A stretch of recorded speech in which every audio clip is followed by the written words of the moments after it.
اس کا اجر ثواب آپ کو ملتا رہے گا، آپ کے مرحومین کو ملتا رہے گا۔ خدا کے لیے ترجیحات کی طرف توجہ دیجئے، میری گزارش ہے کہ تعلیم پر محنت کیجئے اور یہ کوشش کیجئے تعلیم گاہیں بھی بنائیے، تعلیم گاہیں بنانے کے ساتھ ساتھ جو ہے اپنے بچوں کو بھی پڑھائیے۔ ماہرہ شریف کا یہ پیغام آپ نے بارہا سنا ہوگا، آدھی روٹی کھائیں گے بچوں کو پڑھائیں گے، اپنے کسی بچے کو ان پڑھ مت رہنے دیجئے۔ کم سے کم ہمارا ہر بچہ گریجویٹ ہو، اللہ اکبر، اس کے لیے 8 گھنٹے کی بجائے 12 گھنٹے محنت کرنا پڑے تو محنت کیجئے۔ 10 سال اگر ہم نے تعلیم پر محنت کر لی تو یاد رکھیے امام احمد رضا نے ہمیں پیغام دیا ہے کہ لوگوں پر بوجھ مت بنیے بلکہ لوگوں کی ضرورت بنیے، اس لیے کہ جو قومیں بوجھ بنتی ہے ان کو ختم کر دیا جاتا ہے اور جو قومیں ضرورت بنا کرتی ہے لوگ ان کی عزت کرنے پر مجبور ہو جاتے ہیں۔ امام احمد رضا اپنی قوم پر بوجھ نہیں تھے بلکہ قوم کی ضرورت بن گئے تھے، اس لیے دوست بھی تعریف کرتے نظر آتے ہیں اور دشمن بھی تعریف کرتے نظر آتے ہیں۔ عشق محبت، عشق محبت، عشق محبت، عشق محبت، مسلک اعلی حضرت، مسلک اعلی حضرت۔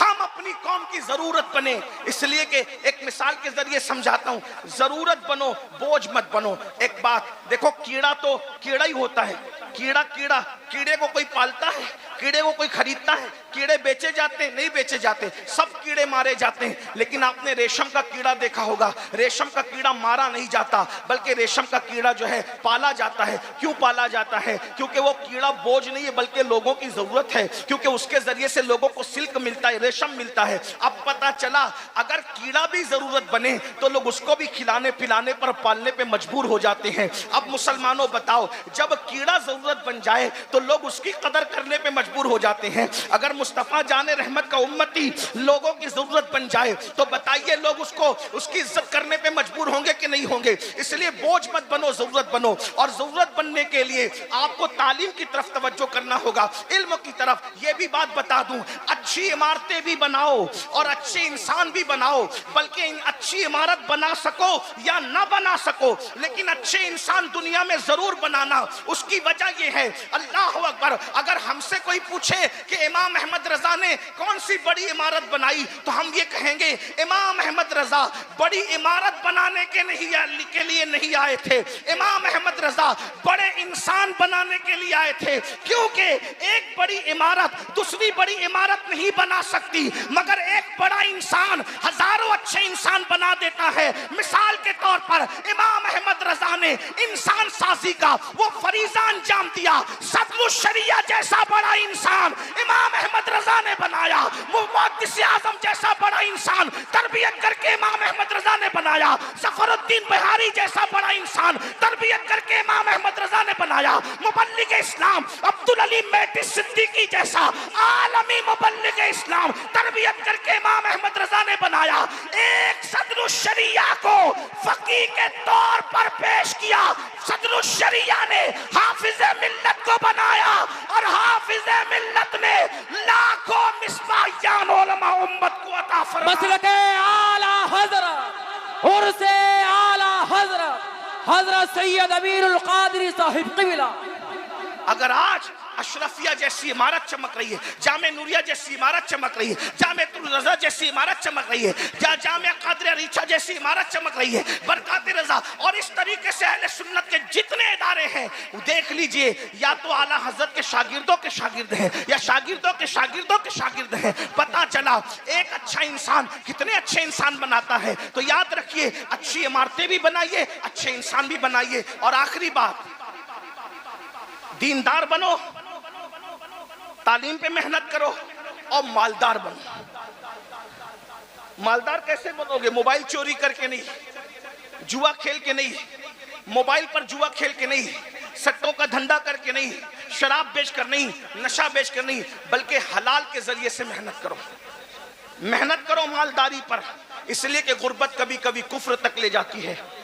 اگر مسلمان ہندوستان کا 10 سال تک محنت کرے مالدار بننے کے لیے، صحیح سمتوں میں محنت کرے، ایزی منی کے چکر میں حرام کی طرف نہ جانا، شارٹ کٹ میں مالدار اور کروڑپتی بننے کے چکر میں حرام کی طرف مت جانا، بلکہ محنت کرو. محنت میں برکت ہے. یہ جو نوجوان ہمارے 8-8 گھنٹہ 5-5 گھنٹہ 10-10 گھنٹہ انٹرنیٹ، فیس بک اور موبائل پر لگے رہتے ہیں. موبائل کا تو اتنا شوق ہے کہ لوگ ممبر پہ بھی موبائل پہ لگے رہتے ہیں، اسٹیجوں پہ بھی موبائل پہ لگے رہتے ہیں، جلسوں میں بھی موبائل پہ لگے رہتے ہیں. دیکھیے میرے بھائیوں کے ہاتھ میں موبائل ہے نا. یعنی موبائل، بلکہ میں کہہ دوں جتنا بیوی کے ساتھ وقت نہیں گزارتے اتنا موبائل کے ساتھ وقت گزارتے ہیں. یہ افسوس کی بات ہے. موبائل استعمال کرو، ضرور کرو، لیکن وہ ضرورت ہے بھائی. آپ غور فرمائیں، جو کھانا اور پینا انسان کی زندگی کے لیے ضروری ہے اس کے بارے میں بھی قرآن کہتا ہے کلو وشربو ولا تسرف، کھاؤ پیو، حد سے مت بڑھو. تو کسی بھی معاملے میں حد سے بڑھنے کی اجازت نہیں ہے. جتنا وقت فیس بک پر گزارتے ہو، یوٹیوب پر گزارتے ہو، موبائل پہ گزارتے ہو، اگر اتنا وقت آپ کمانے پہ گزارو گے، تجارت میں گزارو گے، اچھا کام دھام کرو گے تو آپ مالدار بنو گے. اور یاد رکھنا، اگر آپ مالدار ہو تو اکیلے مالدار بننے سے کام نہیں ہوگا. اگر آپ مالدار ہو تو اپنے کسی بھائی کو، بھتیجے کو، بھانجے کو، کسی قریبی کو، اس کو بھی سپورٹ کر کے مالدار بنانے کی کوشش کرو. کیونکہ اللہ کے رسول علیہ الصلوۃ والتسلیم نے فرمایا ہے کہ جس نے صبح اس حال میں کی کہ میری امت کی بھلائی کے لیے، خیر خواہی کے لیے کوئی پلان نہیں کیا، فلیس منا، وہ میری سوسائٹی کا ممبر نہیں ہے. اس لیے صرف اپنا مت سوچو، بلکہ اپنے دائیں بائیں کا سوچو، اپنے پڑوسیوں کا سوچو، اپنے ساتھیوں کا سوچو. ایک مقرر کامیاب ہے، وہ دوسرے مقرروں کو بھی کامیاب کرنے کی کوشش کرے. ایک نعت خواں کامیاب ہے، وہ دوسرے نعت خانوں کو بھی کامیاب بنانے کی کوشش کرے. ایک عالم کامیاب ہے، وہ دوسرے علماء پر بھی کامیابی کے لیے توجہ کرے. ایک تاجر کامیاب ہے، وہ دوسرے تاجروں کی کامیابی کے لیے بھی کوشش کرے. ایک مرشد پیر کامیاب ہے، وہ دوسرے پیروں کی بھی کامیابی کے لیے کوشش کرے. اور اس کی اگر آپ تصویر دیکھنا چاہتے ہیں تو آپ ماضی قریب میں بہت دیکھ سکتے ہیں. اس کے ذکر کا یہاں وقت نہیں ہے. بس میں اتنا کہنا چاہتا ہوں، دیندار بنو، مالدار بنو اور ایجوکیشن پہ محنت کرو. اگر ان 3 نکات پر آپ نے محنت کی تو انشاءاللہ تبارک و تعالی چند سالوں کے اندر ہمارے ملک کا ہی نہیں بلکہ دنیا کا نقشہ بدل جائے گا. دنیا کا نقشہ تبدیل ہو جائے گا. امام اہل سنت جہاں بڑے عالم تھے وہیں بڑے مفکر بھی تھے، بڑے عظیم سیاستداں بھی تھے، بڑے عظیم عاشق رسول بھی تھے. امام کے عرس میں آئے ہو، یہ 3 نکات اپنے ساتھ لے کر کے جاؤ. ایک دوسرے کو مضبوط کرو، ایک دوسرے کو دھکا دے کر گڑھے میں گرانے کی بجائے اٹھانے کی کوشش کرو. یاد رکھنا، گڑھوں میں گرانے والے کبھی ترقی نہیں کیا کرتے، ہمیشہ اٹھانے والے ترقی کیا کرتے ہیں. امام احمد رضا نے اٹھایا، اور جب اٹھایا تو امام احمد رضا گرے نہیں رہے. امام نے دوسروں کو اٹھایا اپنی حیثیت کے مطابق، اللہ نے ان کو اٹھایا اپنی شان کے مطابق. اسی لیے ہند والے بھی ان کے ڈنکے بجا رہے ہیں، سندھ والے بھی ان کے ڈنکے بجا رہے ہیں، عرب والے بھی ان کے ڈنکے بجا رہے ہیں، عجم والے بھی ان کے ڈنکے بجا رہے ہیں. اور یاد رکھنا، سچا عاشق رسول وہی ہوتا ہے جو محبوب کی امت سے بھی سچا پیار کرتا ہے. یہ کیسی بات ہے کہ حضور سے تو عشق ہے اور حضور کی امت کے لیے دل میں جلن ہے، دل میں چبن ہے، مومنوں کے لیے دل میں حسد ہے. اللہ کے بندو، حضور علیہ السلام سے دین سیکھو، اپنے بزرگوں سے دین سیکھو. بس میں اپنی بات اتنی کہہ کے مکمل کرتا ہوں. عرس رضوی میں آئے ہو تو کوئی نہ کوئی مقصد لے کے جاؤ، ایم لے کر کے جاؤ اور میلاد النبی کا جشن مناؤ. شریعت مطہرہ کی روشنی میں، حدود شرع میں رہ کر کوئی ہم پر ٹپنی نہ کر سکے، کوئی ہم پر نکتہ چینی نہ کر سکے. لوگ بس اتنا کہیں کہ امام احمد رضا کے نام لیواؤں کو ہم نے دیکھا، علم میں ان کا معیار الگ ہے، تقوی میں ان کا معیار الگ ہے، پرہیزگاری میں ان کا معیار الگ ہے. جو لوگ مسلک اعلیٰ حضرت کا نعرہ لگاتے ہیں، ہم نے تسلب میں بھی ان کو دیکھا، تفقہ میں بھی ان کو دیکھا، علم حدیث میں بھی ان کو دیکھا، خیر خواہی میں بھی ان کو دیکھا کہ وہ امام احمد رضا کی تعلیم پر چلتے نظر آتے ہیں. اللہ پاک کی بارگاہ میں دعا کرتا ہوں، اللہ ہم سب کو فکر امام احمد رضا پر عمل کرنے کی توفیق عطا فرمائے. اور تھوڑی موڑی اپنی مرضی کی فکر نہیں بلکہ جو مکمل فکر رضا تھی، اللہ اس مکمل فکر رضا کو ہمیں قبول کرنے کی توفیق عطا فرمائے. مکمل فکر رضا کیا ہے؟ ایک میرا ہی رحمت پہ دعویٰ نہیں، شاہ کی ساری امت پہ لاکھوں سلام. مکمل فکر رضا کیا ہے؟ ایک طرف آدائیں دی، ایک طرف ہے ہاتھ دی، بندہ ہے تنہا شاہ، تم پہ کروڑوں درود. مکمل فکر رضا کیا ہے؟ کام وہ لے لیجئے تم کو جو راضی کرے، ٹھیک ہونا میں رضا، تم پہ کروڑوں درود. مکمل فکر رضا کیا ہے؟ انہیں جانا، ہم غلاموں کو بھی ان کے نقش قدم پر چلنے کی توفیق عطا فرمائے. اور ان کی فکر یہ تھی لحد میں عشق رخے شہ کا داغ لے کے چلے, اندھیری رات سنی تھی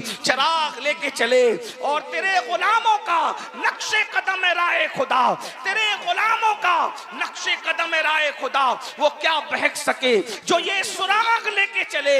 جنا بنے گی محبان جار یار کی قبر, جنا بنے گی محبان جار یار کی قبر, جو اپنے سینوں میں یہ 4 باغ لے کے چلے.